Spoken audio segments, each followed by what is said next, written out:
आज हम बात करेंगे एक महान ऋषि और दार्शनिक की जो हिंदू धर्म में एक महत्वपूर्ण स्थान रखते हैं। वे प्रश्नोपनिषद के लेखक माने जाते हैं और उन्हें अर्थवेद के पिप्पलाद शाखा का भी संस्थापक माना जाता है। हम बात कर रहे हैं पिप्पलाद ऋषि की। शमशान में जब महर्षि दधीची के मांसपिंड का दाह संस्कार हो रहा था तो उनकी पत्नी अपने पति का वियोग सहन नहीं कर पाई और पास में ही स्थित विशाल पीपल वृक्ष के कोटर में 3 वर्ष के बालक को रख स्वयं चिता में बैठकर सती हो गई। इस प्रकार महर्षि दधीची और उनकी पत्नी का बलिदान हो गया, किंतु पीपल के कोटर में रखा बालक भूख प्यास से तड़प तड़प कर चिल्लाने लगा। जब कोई वस्तु नहीं मिली तो कोटर में गिरे पीपल के गूदों को खाकर बड़ा होने लगा। कालांतर में पीपल के पत्तों और फलों को खाकर बालक का जीवन जैसे तैसे सुरक्षित रहा। एक दिन देवऋषि नारद वहां से गुजरे।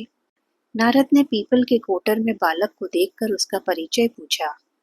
नारद ने कहा, बालक तुम कौन हो? बालक ने कहा, यही तो मैं भी जानना चाहता हूँ कि मैं कौन हूँ। नारद ने कहा, तुम्हारे जनक कौन है? बालक फिर बोला, यही तो मैं जानना चाहता हूँ कि मेरे जनक कौन है।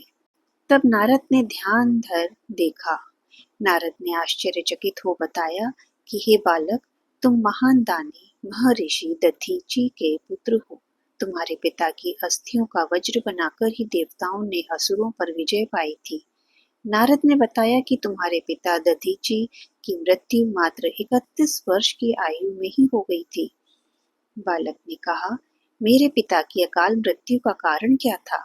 नारद फिर बोले, तुम्हारे पिता पर शनिदेव की महादशा थी।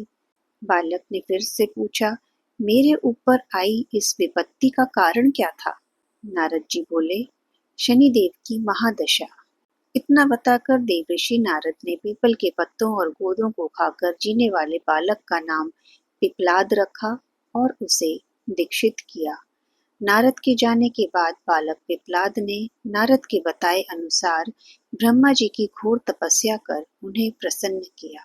ब्रह्मा जी ने जब बालक पिप्पलाद से वर मांगने को कहा तो पिप्पलाद ने अपनी दृष्टि मात्र से किसी भी वस्तु को जलाने की शक्ति मांगी।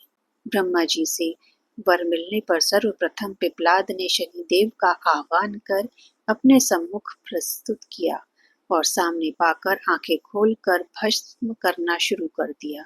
शनिदेव सशरीर जलने लगे। ब्रह्मांड में कोलाहल मच गया।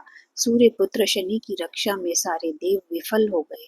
सूर्य भी अपनी आंखों के सामने अपने पुत्र को जलता हुआ देखकर ब्रह्मा जी से बचाने हेतु विनय करने लगे। अंततः ब्रह्मा जी स्वयं पिप्पलाद के सम्मुख पधारे और शनिदेव को छोड़ने की बात कही, किंतु पिप्पलाद तैयार नहीं हुए। ब्रह्मा जी ने एक के बदले 2 वर मांगने की बात कही।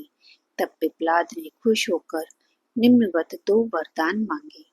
सबसे पहला वरदान, जन्म से 5 वर्ष तक किसी भी बालक की कुंडली में शनि का स्थान नहीं होगा, जिससे कोई और बालक मेरा जैसे अनाथ ना हो। दूसरा वर, मुझे अनाथ को शरण पीपल वृक्ष ने दी है, अतः जो भी व्यक्ति सूर्योदय के पूर्व पीपल वृक्ष पर जल चढ़ाएगा उस पर शनि की महादशा का असर नहीं होगा। ब्रह्मा जी ने तथास्तु कह वरदान दिया।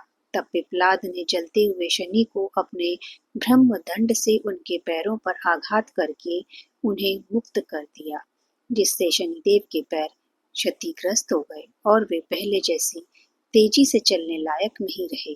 अतः तभी से शनि शनैश्चरति यह शनिश्चर, अर्थात जो धीरे धीरे चलता है वही शनिश्चर है कहलाए और शनि आग में जलने के कारण काली काया वाले अंग भंग रूप में हो गए।